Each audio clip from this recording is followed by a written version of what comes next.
छत्तीसगढ़ राज्य का सबसे ज्वलंत मुद्दा जो भी हाल ही में सबसे ट्रेंडिंग में है, आरक्षण का मुद्दा, जिसकी वजह से लगभग सारी नौकरियों का एग्ज़ाम जो है वो कैंसिल हो चुका है।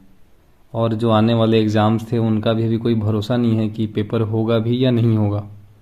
तो आज के वीडियो में समझते हैं कि ये जो आरक्षण का मुद्दा है वो एक्चुअल में है क्या। इंस्पायर एकेडमी के यूट्यूब चैनल में आपका स्वागत है। आगे बढ़ने से पहले कृपया चैनल को सब्सक्राइब कर दें और अगर वीडियो अच्छी लगे तो लाइक और शेयर भी करें।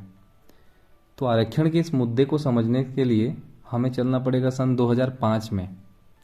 2005 इस टाइम पे केंद्र सरकार ने छत्तीसगढ़ में जनसंख्या के हिसाब से आरक्षण देने को मंजूरी दी थी। अब राज्य सरकार ने इस मामले को लंबा खींचते हुए 2011 तक रोक दिया और छत्तीसगढ़ में जनसंख्या के हिसाब से आरक्षण नहीं दिया गया।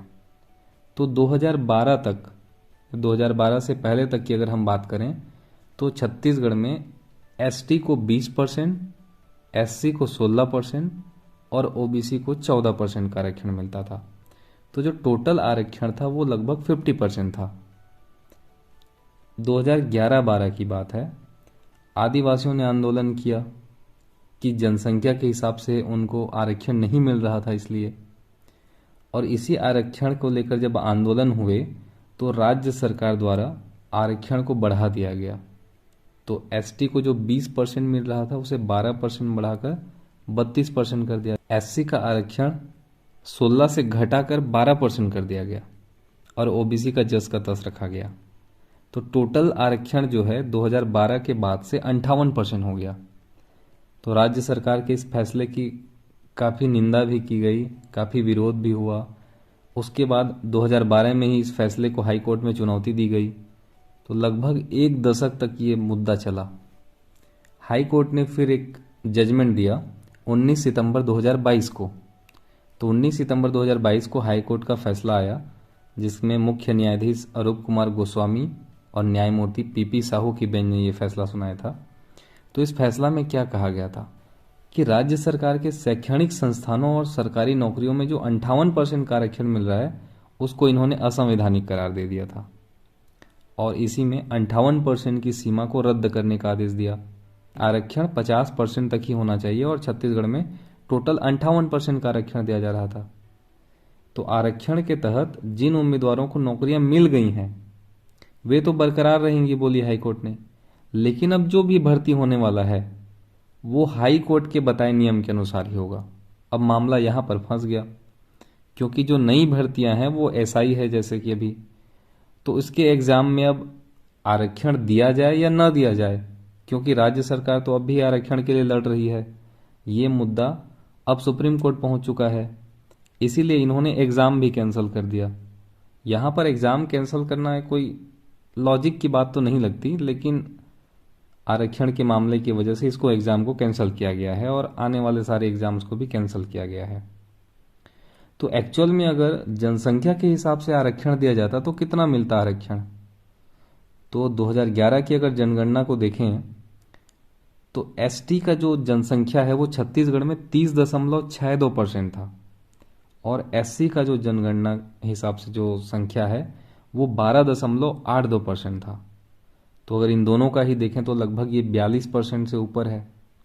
अब ऐसे में अगर ओबीसी को आरक्षण दिया जाए तो केवल 5 से 8% तक का ही मिल पाता। तो ये भी गलत है ओबीसी के लिए। हाई कोर्ट का फैसला आने के बाद जो आरक्षण है वो एसटी के लिए 32 से 20 हो गया है।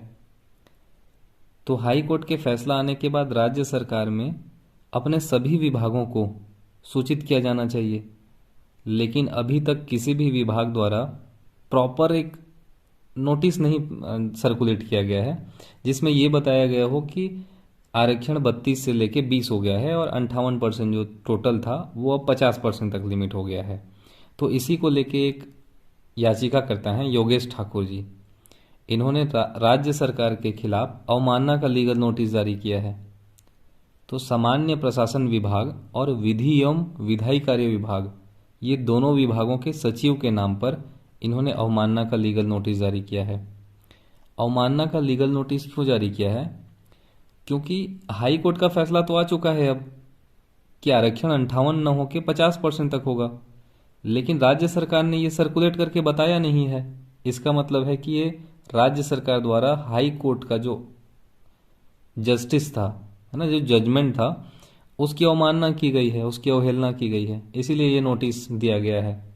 तो इनके हिसाब से जो भी एसआई एग्ज़ाम है, जो पीएससी मेंस होने के बाद अब इंटरव्यू होने वाला है, तो उसके लिए जो रिजल्ट आने वाले हैं, इन सब में स्टे लग गया है। वो अब 32% की जगह एसटी के 20% के आरक्षण हिसाब से और टोटल 58 की जगह 50 के हिसाब से रिजल्ट आना चाहिए।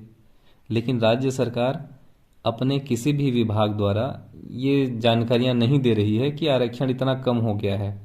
तो अब सब विभागों में एक भ्रम सा फैला हुआ है कि कितने आरक्षण को माने, कितने को ना माने।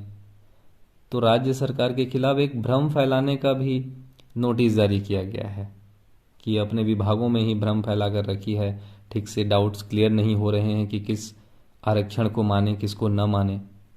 और इसीलिए सुप्रीम कोर्ट ने राज्य सरकार को 4 हफ्ते का नोटिस जारी किया है। उन्हें 4 हफ्ते के अंदर बताना है कि उन्होंने अब तक क्या किया है इस मामले को लेकर। तो 14 अक्टूबर को ये जो सुप्रीम कोर्ट का आदेश था ये आया था। इसके बाद अगर 4 हफ्ता की बात करें तो लगभग अगले महीने की 15 तारीख के आसपास, 15 नवंबर के आसपास से सुप्रीम कोर्ट का फिर से जजमेंट आएगा। अब उस दिन पता चलेगा कि आरक्षण 58% ही रहता है या फिर 50% हो जाता है। जब ये बातें क्लियर हो जाएंगी तो शायद उसके कुछ दिनों में फिर से प्रोसेस हो जाए और जो रुके हुए एग्ज़ाम हैं वे हो जाएं और पीएससी के इंटरव्यू का और अब बाकी जो आरक्षण के मामले में जितने भी दाव पेच फंसे हुए हैं वो थोड़े क्लियर हो जाएं। तो अगर आज के वीडियो में आरक्षण को लेके आपका जो डाउट था वो क्लियर हो गया हो और ये वीडियो अच्छी लगी हो तो प्लीज़ लाइक एंड शेयर करें और हमारे चैनल से जुड़े रहें।